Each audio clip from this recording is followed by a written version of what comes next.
Ladies and gentlemen, g'day, and welcome back to the channel. My name is Economics Mate, and this is World of Tanks Blitz. I mean, what other game, what else is it going to be other than Blitz, am I right? Anyway, on the screens you can see is the Progetto 65. This is a T10 Italian medium tank. It's an Italian auto-reloading medium tank. Of course, it's a tech tree. Once upon a time, this used to be a very good tank. In fact, this thing, I would go as far as to say, was legitimately cooked, and I mean cooked, right? And for all the right reasons. I think people sort of have shrugged this tank off lately because there's been other tanks at T10, medium tanks at T10, that have just been outshining this thing, and you know, rightfully so. But there is no denying this is a fantastic tank still, and I would consider this to be better than the Lion. I know people like to say, oh, the Lion is better, blah, blah, blah, blah. Yeah, but this is better. It's got better armor. It's basically an STB1 with an auto reloader. That's what it feels like. I know people might not agree with me, but that's what I feel like it is. Now, let's go for the statistics real quickly. We're not going to delve too much into the stats, but it does have combat stabilization, which is great. It's a good mechanic to have. The actual tank itself has 120 mils on the front of the turret, so not exceptionally well armored, but good enough armor. You know, it's decent enough. It's not amazing, but it's decent enough. Only 40 on the sides, which means you can be HE'd pretty easily from a lot of higher caliber guns, so do keep that in mind. Your hull is only 60 mils on the front, 40 on the sides, 25 on the rear. You don't have a lot of armor, but you can technically work it if you use your gun depression, so it can be troll at times. It's very well angled, but just don't expect to bounce every shot in the world. Just keep that in mind. It does have 51% concealment while stationary and 44 while moving, which is actually not bad for a medium tank. It's pretty good. It's got 2790 DPM, especially considering what I'm running as provisions and my equipment. 3-second reload per shot, so it's got a 3-second intergrip reload. Your first shell, or should I say your last shell, takes 8.15 seconds to reload. It doesn't have a reserve shell, which is such a good thing. Like, I think the reserve shell is unnecessary. I know people might say, oh, it's great, it's a third shell, oh yeah, but it's unnecessary because there are people that are going to shoot that last shell when they don't need to, and guess what? Their DPM just absolutely gets shot in the head. Like, it is so crap. Your DPM decreases so much, it's not even funny. So yeah, try to refrain from using a reserve shell if your tank has it. Thankfully, this tank doesn't have a reserve shell, so you should be fine to shoot all 3 of your shots. Just make sure they're not back shots. Anyway, let's not go there.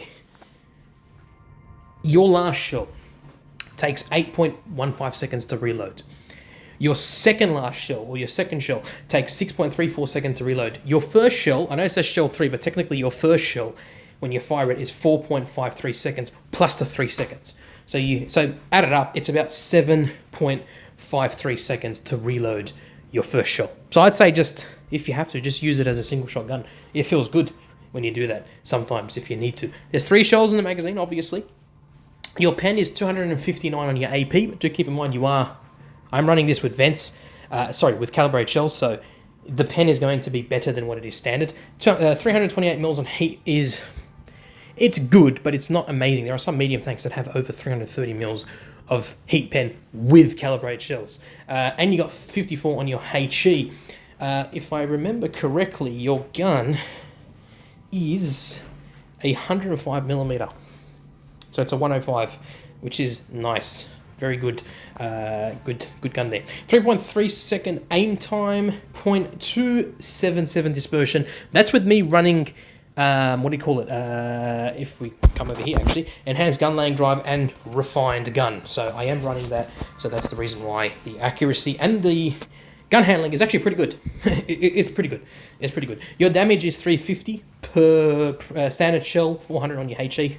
So quite nice. 8 degrees gun depression. Again, very nice indeed. Your engine power.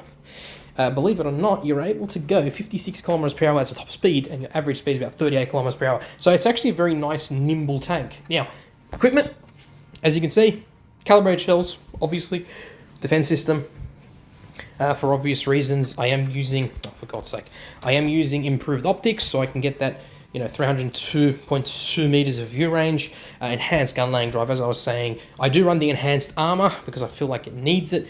Technically speaking, you can run it with the improved assembly, but like extra 75 hit points are not going to make a difference at T10. Engine accelerator, obviously, refined gun, for obvious reasons, get that dispersion up and running. I do run enhanced tracks and high-end consumables. The provisions, I am running this with cheese bread and the cinnamon roll, or the cinnamon roll. The cinnamon roll. Sorry, I know, I'm cringe. I'm going to fucking shut up. Anyway, the consumables, obviously I'm running this with the multi-purpose restoration kit, the repair kit, and of course the first aid kit, because you just have to. Okay, now we're going to watch a replay from my good friend GrandMcLegend. We're going to see how well he performs in this tank and break down the replay and show you the weaknesses and the strengths of the Progetto 65. So here is GrandMcLegend playing on a Yukon, and it is going to be an interesting matchup for sure.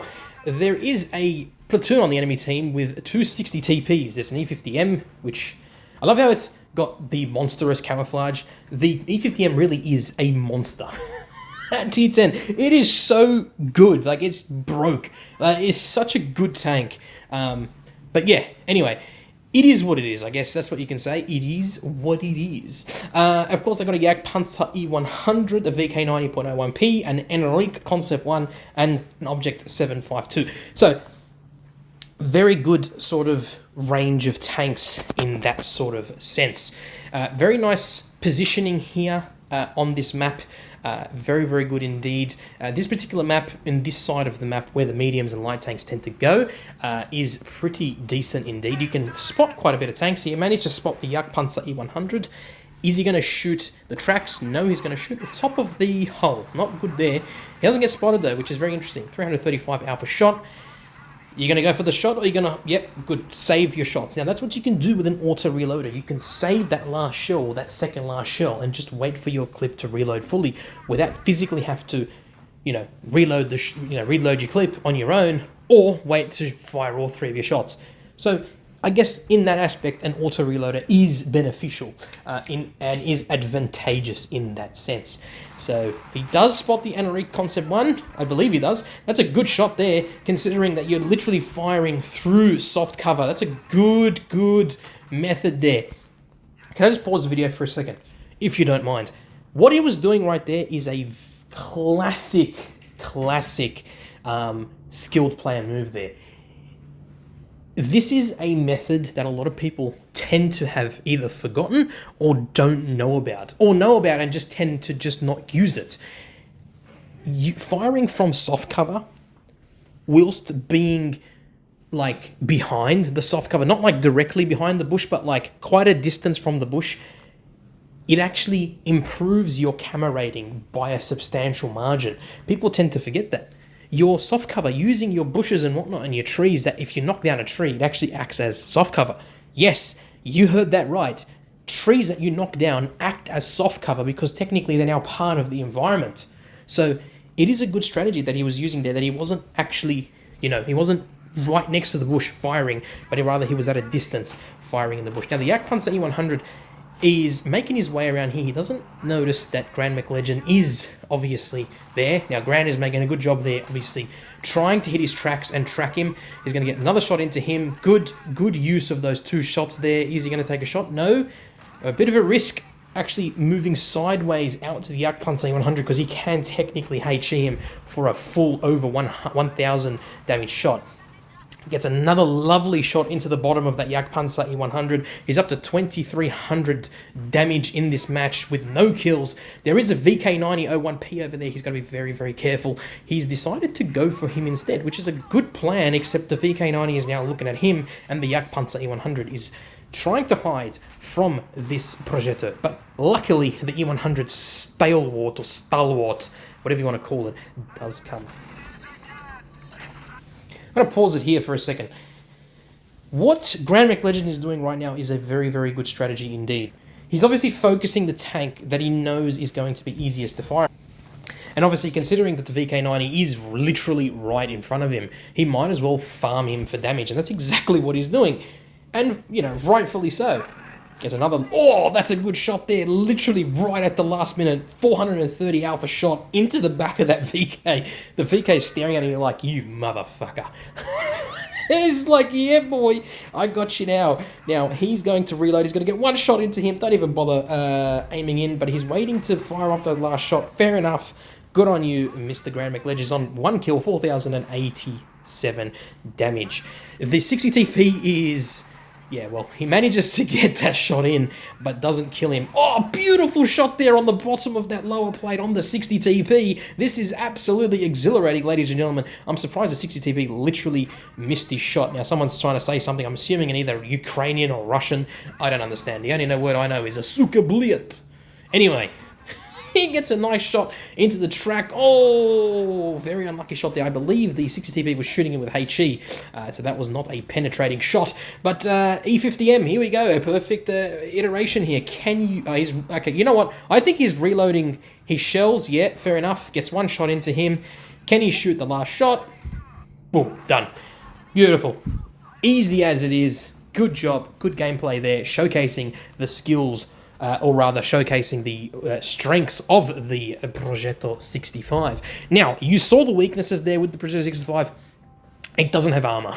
You will be penned all day long if you're out in the open, so do keep that in mind. But he does get the Ace Mastery.